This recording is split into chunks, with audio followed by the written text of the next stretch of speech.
সংবিধান অনুযায়ী রাষ্ট্রপতির ক্ষমতা সীমিত, কিন্তু রাজনৈতিক বা সাংবিধানিক সংকটে তিনি দেশের সবচেয়ে গুরুত্বপূর্ণ ঢাল হয়ে দাঁড়ান। তাই তো বিএনপি সরকার চাইছে দলের ভেতর থেকে সক্রিয় রাজনীতিবিদকেই রাষ্ট্রপতি বানাতে। এদিকে রাষ্ট্রপতির জন্য প্রার্থী দেবে না বিরোধী দল জামায়াত। কেননা সংবিধানে বলা আছে, সংসদ সদস্যদের সংখ্যাগরিষ্ঠের ভোটে রাষ্ট্রপতি নির্বাচিত হবেন। ফলে সংখ্যাগরিষ্ঠতা পাওয়া বিএনপি যাকে প্রার্থী মনোনীত করবে তিনি রাষ্ট্রপতি নির্বাচিত হবেন। আর এই অবস্থায় রাষ্ট্রপতি পদে মির্জা ফখরুল ইসলাম আলমগীরকে প্রার্থী মনোনীত করার ব্যাপারে বিএনপির শীর্ষ পর্যায়ে গুরুত্ব সহকারে আলোচনা করছে বলে বিবিসি বাংলা তাদের এক প্রতিবেদনে জানিয়েছে।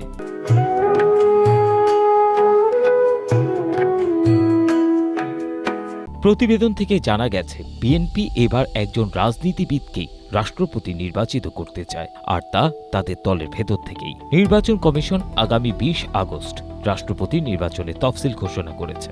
এমন পরিস্থিতিতে দলীয় বেশ কয়েকজন নেতার নাম বিবেচনায় রয়েছে বিএনপির। বর্তমান ভারপ্রাপ্ত রাষ্ট্রপতি হাফিজউদ্দিন আহমেদ, বিএনপির স্থায়ী কমিটির সদস্য ডক্টর খন্দকার মোশাররফ হোসেন, ডক্টর মঈন খান, নজরুল ইসলাম খান এবং মির্জা ফখরুল ইসলাম আলমগীর। তবে স্থানীয় সরকার মন্ত্রী হিসেবে দায়িত্ব পালন করতে থাকা মির্জা ফখরুল ইসলাম আলমগীরের বিএনপির বাইরেও রাজনৈতিক অঙ্গনে এবং জনগণের মাঝে ইতিবাচক ভাবমূর্তি ও গ্রহণযোগ্যতা রয়েছে বলে মনে করছে দলটি। বিশেষ করে ক্ষমতাচ্যুত আওয়ামী লীগের দীর্ঘ শাসনের সময়টাতে দলের শীর্ষ দুই নেতার অনুপস্থিতিতে লম্বা সময় ধরে বিএনপি সংকটে তিনি দৃশ্যত মূল নেতৃত্বে ছিলেন। ফলে দলটির কেউ কেউ মনে করেন তার এতদিনের ভূমিকার জন্য তাকেই বঙ্গভবনের বাসিন্দা করে সম্মানিত করা উচিত। ছাত্রদের এই যৌক্তিক আন্দোলনে সকলের সর্বাত্মক সহযোগিতা প্রদান করা। এখন জাতীয় নির্বাচন পরিচালনার জন্য ৩ মাসের তত্ত্বাবধায়ক সরকার ব্যবস্থা আবার ফেরত আনা হয়েছে। ফলে আবারও গুরুত্বপূর্ণ হয়ে উঠেছে রাষ্ট্রপতির ভূমিকা। তাই বিএনপি তাদের সবচেয়ে নির্ভরযোগ্য ব্যক্তিকেই যে রাষ্ট্রপতির পদে বসাতে চাইবে, এতে অবাক হওয়ার কিছু নেই।